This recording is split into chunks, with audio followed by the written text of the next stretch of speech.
네, 오늘 함께 살펴보고자 하는 본문 말씀 이사야서 35장은 장차 도래할 메시아 왕국의 영광과 환희를 묘사하는 장입니다.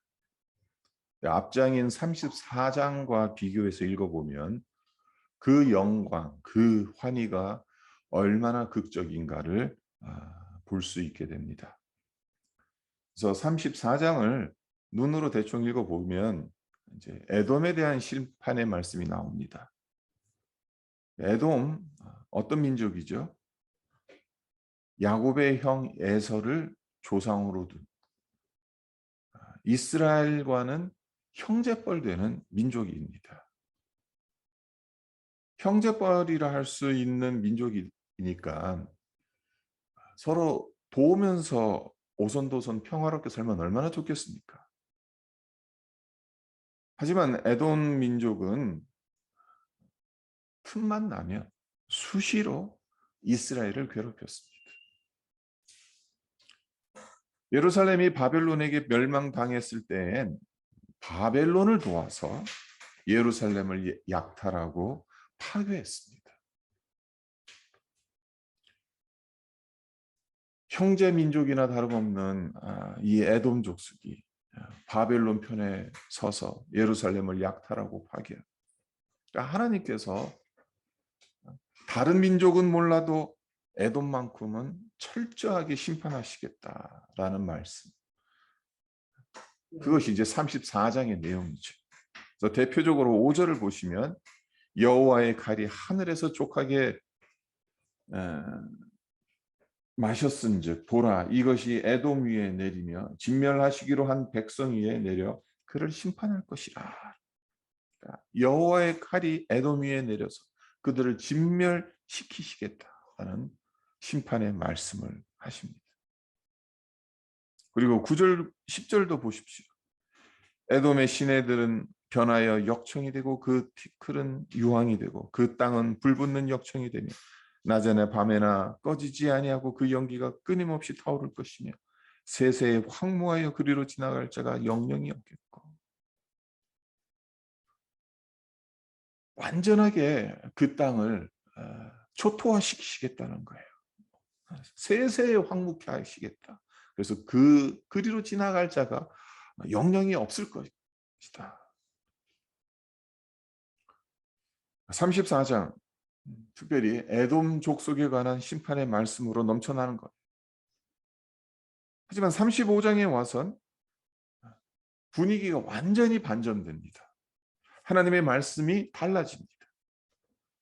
심판이 아닌 구원의 메시지가 선포되고 있습니다. 그런데 유다 백성들이 처한 상황이 어떤 상황이죠? 하나님의 말씀을 불순종하고 우상 숭배해서 하나님께로부터 징계의 채찍을 맞았습니다. 그래서 이방인 제국 바벨론의 칼에 멸망당하고 포로로 끌려가는 상황입니다. 이런 상황에 처해 있다 보니 유다 백성들 얼마나 힘들었겠습니까? 절망과 시리에 빠져 있었을 겁니다. 하나님은 그런 그들을 회복시켜 주시겠다, 구원시켜 주시겠다라는 약속을 하십니다. 하나님께서 약속하시는 그 약속이 무엇인지 우리가 세 가지로 살펴보도록 하겠습니다. 첫째, 유다 백성들에게 영원한 기쁨이 도래할 것이다 라는 하나님의 약속입니다. 그래서 1절과 2절을 보세요. 광야와 메마른 땅이 기뻐하며 사막이 백합화 같이 피어 즐거워하며 무성하게 피어 기쁜 노래로 즐거워하며 레바논의 영광과 갈멜과 샤론의 아름다움을 얻을 것이라. 그것들이 여호와의 영광 곧 우리 하나님의 아름다움을 보리로다. 광야와 메마른 땅이 기뻐한다고 이사야 선지자가 선포하고 있습니다. 사막이 백합화 같이 무성하게 피어 기쁜 노래로 즐거워한다라고 말합니다. 레바논의 영광과 갈멜과 샤론의 아름다움을 얻을 것이다. 네, 그것들이 여호와의 영광 곧 하나님의 아름다움을 보게 될 것이다 라고 선포하고 있습니다.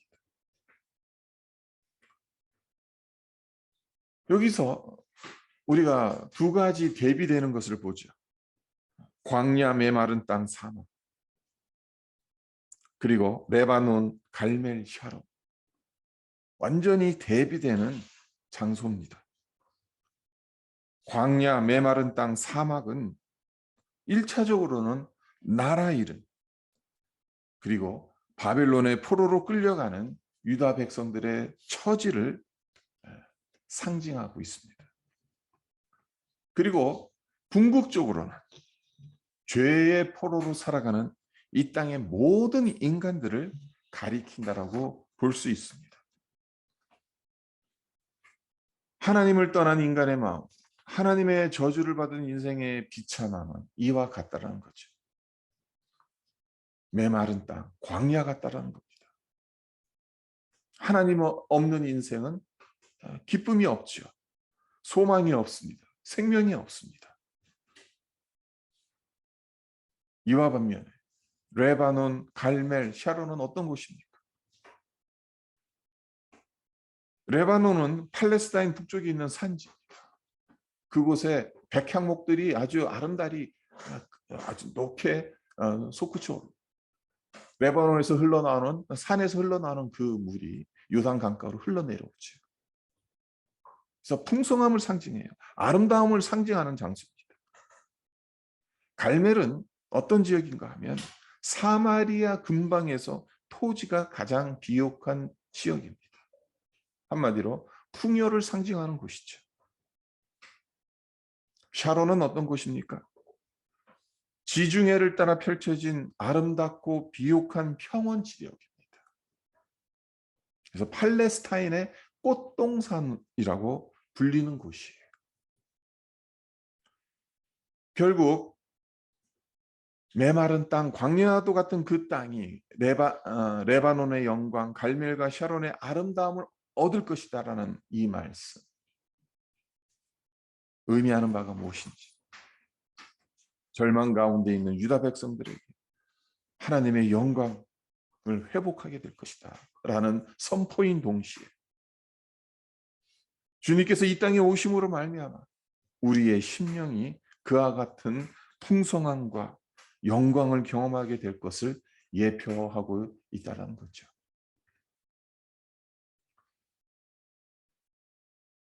근데 이 영광, 하나님의 영광, 하나님의 아름다움을 보게 될 자들, 이사야 선지자가 어떤 식으로 묘사하고 있는지 3절과 4절을 다시 보세요. 너희는 약한 손을 강하게 하며 떨리는 무릎을 굳게 하며 겁내는 자들에게 이르기를 굳세어라, 두려워하지 말라. 보라, 너희 하나님이 오사 보복하시며 갚아주실 것이라. 하나님이 오사 너희를 구하시리라. 약한 손을 가진 자로 묘사하고 있습니다. 떨리는 무릎을 가진 자, 겁내는 자들이라고 묘사하고 있습니다. 약한 손, 이것은 손에 힘이 없다는 거죠. 맥이 풀렸다라는 거예요. 왜 손에 맥이 풀리고 손에 힘이 없는 것이겠습니까? 무릎은 왜 떨리는 것이고 왜 겁이 나는 것이겠습니까? 낙심하고 있기 때문입니다. 미래에 대한 소망이 없기 때문입니다. 세상을 두려워하고 있기 때문이죠. 하지만 이사야가 격려하고 있는 것이 무엇입니까? 굳세라는 거죠. 두려워하지 말라는 겁니다. 왜 그렇습니까?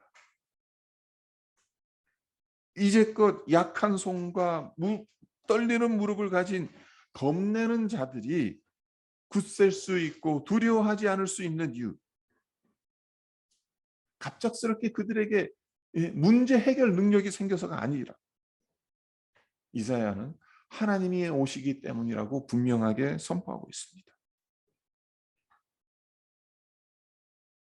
그래서 4절 이 한 절에서 하나님이 오사라는 이 표현이 두 번 등장하잖아요.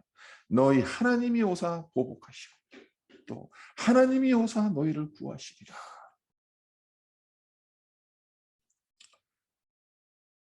유다 백성들은 그들의 죄로 인해 하나님의 징계를 받고 있는 중입니다. 나라를 잃었습니다. 머나먼 나라 바벨론으로 포로로 끌려가야 하는 처지입니다.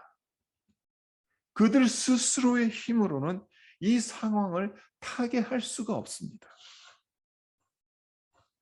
그런 그들에게 하나님께서 하시는 말씀이, 하나님이 오셔서 유다를 멸망시키고 그 백성들을 포로로 끌고 간 바벨론을 보복하시겠다고 말씀하십니다. 하나님이 오셔서 유다 백성들을 구하시겠다고 말씀하세요. 네, 이것이 유다 백성들에게만 주시는 말씀이겠습니까? 우리에게도 동일하게 주시는 말씀이지 않겠습니까? 우리 역시 약한 손을 가진 자들입니다. 떨리는 무릎을 가진 자들이에요. 겁내는 자들입니다.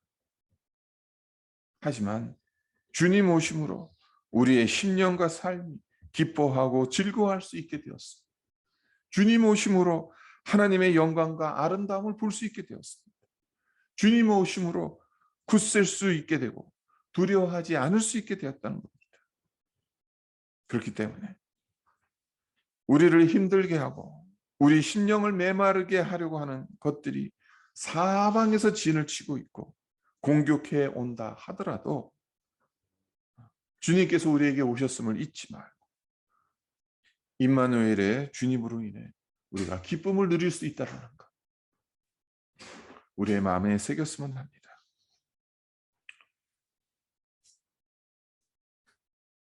그리고 오늘 본문 말씀에서 발견하게 되는 하나님의 그 은혜가 무엇인가? 두 번째 은혜가 무엇인가? 5절로부터 7절을 보세요. 그때 맹인의 눈이 밝을 것이며 못 듣는 사람의 귀가 열릴 것이며 그때 저는 자는 사슴같이 뛸 것이며 말 못하는 자의 혀는 노래하리니 이는 광야에서 물이 솟겠고 사막에서 시내가 흐를 것입니다. 뜨거운 사막이 변하여 못이 될 것이며 메마른 땅이 변하여 원천이 될 것이며 승냥이의 눕던 곳에 풀과 갈대와 부들이 날 것이며. 치유와 회복을 약속하고 계시죠. 네, 5절에 그때라고 말씀하고 있네요. 그때, 그때는 언제이겠습니까? 앞절에 나오는 하나님이 오셔서 보복하시고 갚아주시고 구해주시는 때죠. 궁극적으로는 예수님께서 이 땅에 오셔서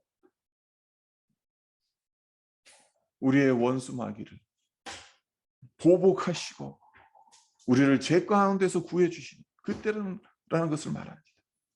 그때 어떤 일들이 일어난다고 합니까? 맹인의 눈이 밝아진다고 합니다. 못 듣는 사람의 귀가 열린다고 합니다. 저는 자가 사슴같이 뛴다고, 말 못하는 자의 혀가 노래한다고 합니다. 광야에서 물이 솟을 것이고 사막에서 시내가 흐를 것이고 뜨거운 사막이 변하여 못이 될 것이라고 합니다. 메마른 땅이 변하여 원천이 될 것이고 승냥이에 눕던 것이 풀과 갈대와 부들이 난다라고 말씀하고 있습니다.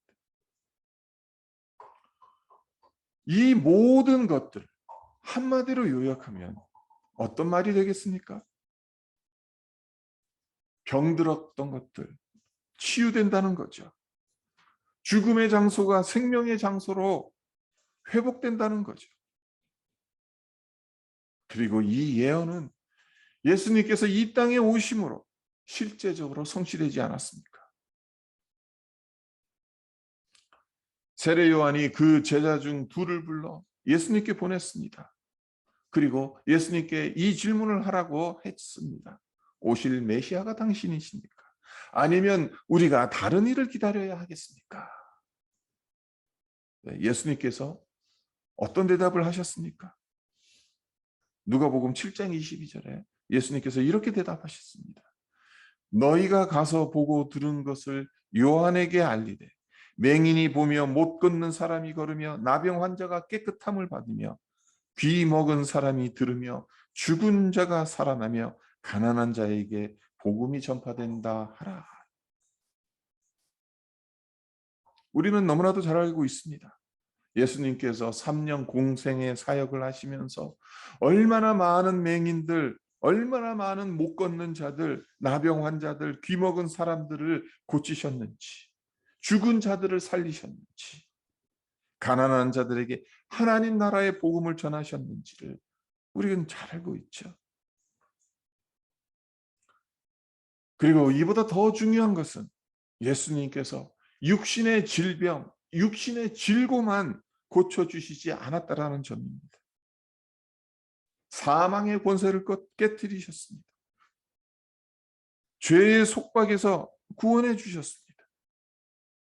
구세주가 되어 주셨다는 것입니다. 이 세상에 눈뜬 소경들이 얼마나 많이 있습니까? 듣는 귀가 있음에도 불구하고 듣지 못하는 자들이 얼마나 많습니까? 육신의 눈과 귀는 멀쩡하지만 영의 눈과 귀가 막혀 있어서 하나님의 나라를 경험하지 못하는 자들이 얼마나 많습니까? 그런 점에서 우리는 얼마나 복받은 자들인지 모릅니다. 전에는 입이 있어도 하나님을 찬양하지 못했었는데 주님이 우리의 심령을 치유해 주셨기 때문에 우리의 입이 열려 하나님을 찬양할 수 있게 되었죠. 하나님의 말씀이 우리 심령에 들려지고 또 우리가 그 말씀대로 비록 우리가 완전하지는 못하지만 그 말씀대로 살아가고자 애쓰고 있다는 것. 그러니 참으로 복받은 자들이지 않습니까?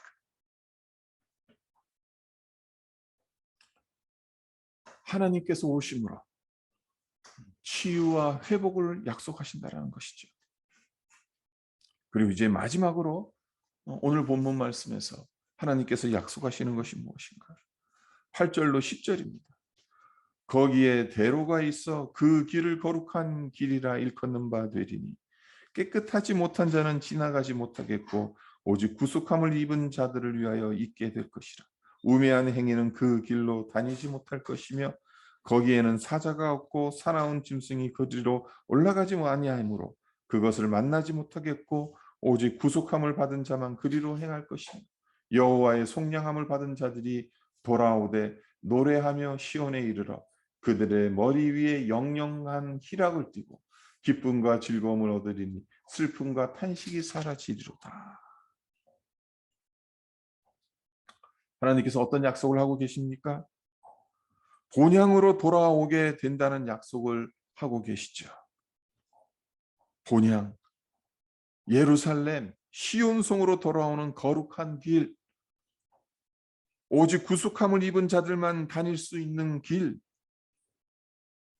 여호와의 속량함을 받은 자들이 돌아와서 노래하고 슬픔과 탄식은 사라지고 희락과 기쁨과 즐거움을 얻는 곳, 사망의 대로가 나고 그 길을 거룩한 길이라 일컬음 바 된다고 하나님께서 말씀하고 계십니다.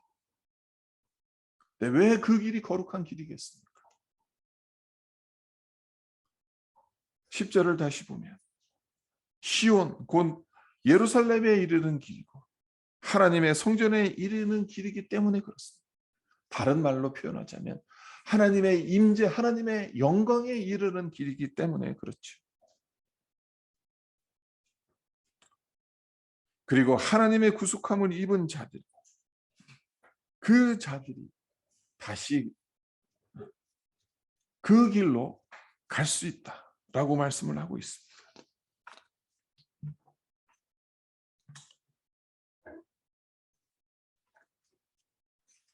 네, 이 거룩한 길은 궁극적으로 어떤 길이겠어요? 누구를 가리키는 것이겠어요? 궁극적으로 예수님을 가리키죠. 예수님께서 요한복음 14장 14 요한복음 14장 6절에서 이런 말씀을 하시지 않았습니까? 우리가 너무나도 잘 알고 있는 말씀인데 내가 길이요 진리요 생명이니 나로 말미암지 않고서는 아무도 아버지께로 올 자가 없느니라. 하나님께로 이룰 수 있는 길은 예수님을 통하지 않고서는 불가능하다. 예수님만이 거룩한 길이다. 예수님을 통하지 않고서는 거룩한 하나님께 이룰 수 없다라는.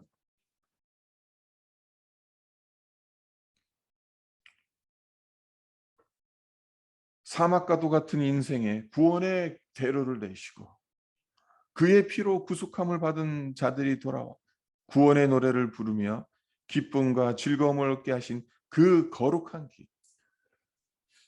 이사야는 예언하고 있습니다. 이사야는 유다 백성들이 바벨론으로부터 다시 돌아올 것을 이야기하고 있지만 궁극적으로는 메시아이신 예수님께서 이 땅에 오셔서 죄의 포로가 된 자들을 다 구원하시고 거룩한 길로 인도하신다라는 것을 예언하고 있는 것이죠.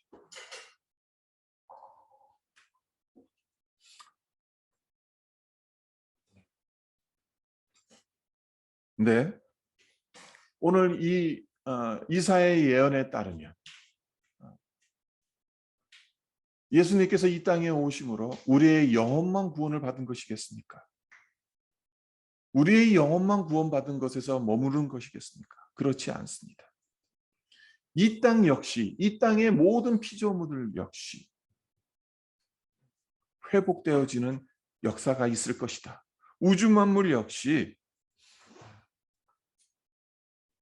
하나님의 은혜로 원래 창조되어졌던 그 영광스러운 모습으로 치유되고 회복되어질 것이다 라고 이사야가 선포하고 있지 않습니까? 그렇습니다. 주님 다시 오시는 그날 인간의 죄악으로 신음하고 있는 하늘과 땅은 새롭게 바뀔 것입니다. 사막이 변해서 비옥한 땅이 될 것입니다. 죄악과 질병과 죽음이 없는 곳, 슬픔과 탄식이 사라지는 곳, 사랑과 평강과 생명과 기쁨이 강물처럼 흐르는 곳으로 바뀌어지게 될 것입니다. 지금은 전쟁이 그치지 않고 고통이 그치지 않고 사람들뿐만 아니라 이 땅의 모든 피조물들이 죄로 인해 신음할 수밖에 없지만 예수님께서 이 땅에 다시 오시는 그날 예수님이 오심으로 말미암아 회복되고 치유되어지는 그러한 역사가 있을 것이다 라는 것을 이사야는 지금으로부터 거의 2500년, 2600년 전에 예언하고 있는 것이죠. 네, 중요한 사실이 하나 있습니다. 그것이 무엇인가 하면 우리는 이미 그 거룩한 길에 들어선 자들이라는 사실입니다. 생명에 이르는 길에, 하나님 나라에 이르는 길에 이미 들어선 자들이라는 겁니다. 하지만 이와 함께 기억해야 할 것이 또한 있습니다. 그것이 무엇이겠습니까? 이미 그 길에 들어서긴 했지만 아직 목적지에는 도착하지 않았다는 거예요. 그렇기 때문에 목적지에 도착할 때까지, 그 날이 올 때까지, 주님께서 다시 재림하실 때까지 그 길에서 벗어나지 말아야 한다는 것입니다. 우리가 우리의 본향인 천성을 향해 우리의 인생이 계속해서 앞으로 나아가는 삶이라고 할 수 있는데 그 길에서 벗어나지 말아야 한다는 것. 참고 기다리며 그 길을 묵묵히 걸어가야 한다는 거죠. 코비드19 사태가 일어난 지도 벌써 1년 6개월 이상이 지나가고 있습니다. 참 장기화되어져 가고 그로 말미암아 많은 사람들이 힘들어하고 지쳐갑니다. 주님을 믿는 우리 역시 힘들고 지치기는 매한가지입니다. 하지만 코비드19를 인생 광야에서 부딪히게 되는 장애물 중 하나로 여긴다면 이 시간을 주님의 성품으로 빚어져가는 연단의 시간으로 삼을 수 있을 것입니다. 그리고 인내할 수 있을 것입니다. 비록 우리가 걸어가는 그 길이 참 좁은 길이긴 하지만 때로는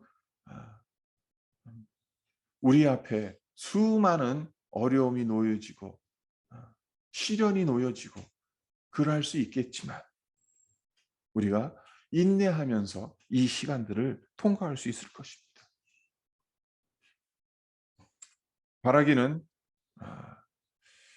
여전히 광야의 길을 걸어가고 있기 때문에 지치고 좌절하고 넘어지기는 하겠습니다마는 주님께서 우리 가운데로 오셨고 또 주님께서 오셨기 때문에 우리는 거룩한 길에 이미 들어섰고 그 길을 걸어가고 있다라는 것. 그리고 우리 혼자 그 길을 걸어가게끔 내버려 두시는 것이 아니라 우리를 인도하시고 우리와 동행하시는 주님의 은혜가 강물같이 흘러 넘친다라는 사실. 이것을 믿는 믿음으로 우리의 인생의 광야 그 길을 통과해 가시기를 주님의 이름으로 축원드립니다. 잠깐 기도하겠습니다. 하나님 아버지, 우리가 인생길을 우리가 걸어가고 있습니다. 참 힘든 길입니다. 특별히 1년 6개월 동안 코비드 사태가 진정되지 않고 언제 끝날지 모르는 불확실의 그 터널을 계속해서 우리가 지나가고 있습니다. 그래서 힘들고 지쳐갑니다. 하나님, 그러나 이것 또한 우리를 하나님의 형상, 주님의 성품으로 빚어가시는 연단의 통로인 것을 하나님 우리가 믿고 이 길을 걸어가게 하여 주시옵소서. 주님 주시는 그 믿음 가지고 소망 가운데서 하나님께서 우리에게 허락하신 그 약속을 붙들며 나아갈 수 있도록 날마다 하나님 우리가 말씀 안에 하나님 성령 안에 거할 수 있도록 주님 지키시고 보호하시고 인도하여 주시옵소서. 감사드리며 예수님의 이름으로 기도합니다. 아멘.